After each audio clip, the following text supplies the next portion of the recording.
Welcome back to Harry Potter and the Sorcerer's Stone. We're on chapter 3, The Letters from No One. The escape of the Brazilian boa constrictor earned Harry his longest ever punishment. By the time he was allowed out of his cupboard again, the summer holidays had started and Dudley had already broken his new video camera, crashed his remote control plane, and first time out on his racing bike, knocked down old Mrs. Fig as she crossed Privy Drive on her crutches. Harry was glad school was over, but there was no escaping Dudley's gang, who visited the house every single day. Pierce, Dennis, Malcolm, and Gordon were all big and stupid, but as Dudley was the biggest and stupidest of the lot, he was the leader. The rest of them were all quite happy to join in Dudley's favorite sport, Harry hunting. This was why Harry spent as much time as possible out of the house, wandering around and thinking about the end of the holidays, where he could see a tiny ray of hope. When September came, he would be going off to secondary school, and for the first time in his life, he wouldn't be with Dudley. Dudley had been accepted at Uncle Vernon's old private school, Smeltings. Pierce Polkiss was going there too. Harry, on the other hand, was going to Stonewall High, the local public school. Dudley thought this was very funny.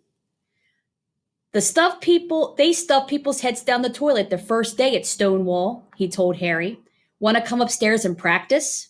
No thanks, said Harry. The poor toilet's never had anything as horrible as your head down it. It might be sick.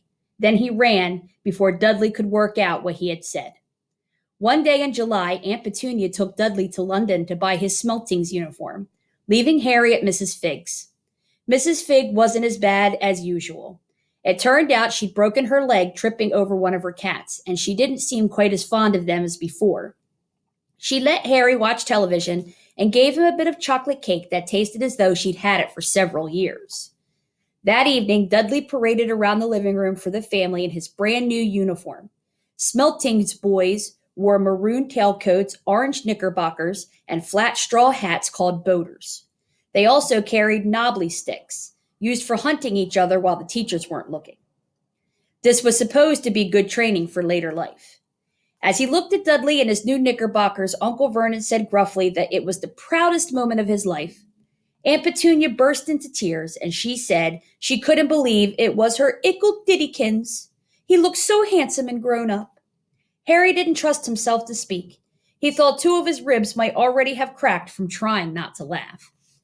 There was a horrible smell in the kitchen, and the next morning when Harry went in for breakfast. It seemed to be coming from a large metal tub in the sink. He went to have a look. The tub was full of what looked like dirty rags swimming in gray water. What's this? He asked Aunt Petunia. Her lips tightened as they always did when he dared to ask a question. Your new school uniform, she said.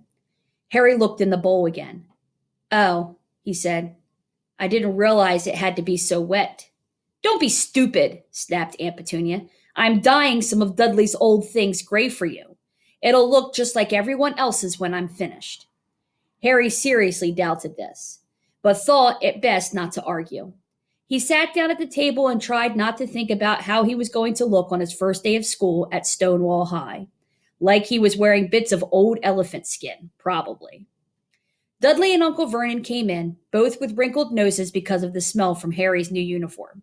Uncle Vernon opened his newspaper as usual, and Dudley banged his smelting stick, which he carried everywhere, on the table.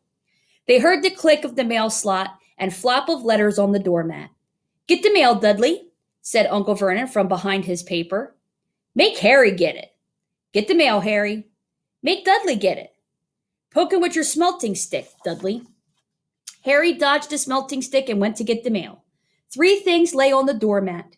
A postcard from Uncle Vernon's sister Marge, who was vacationing on the Isle of Wight. A brown envelope that looked like a bill. A letter for Harry. Harry picked it up and stared at it, his heart twanging like a gigantic elastic band. No one ever in his whole life had ever written to him. Who would? He had no friends, no other relatives. He didn't belong to the library, so he'd never even gotten rude notes asking for the books back.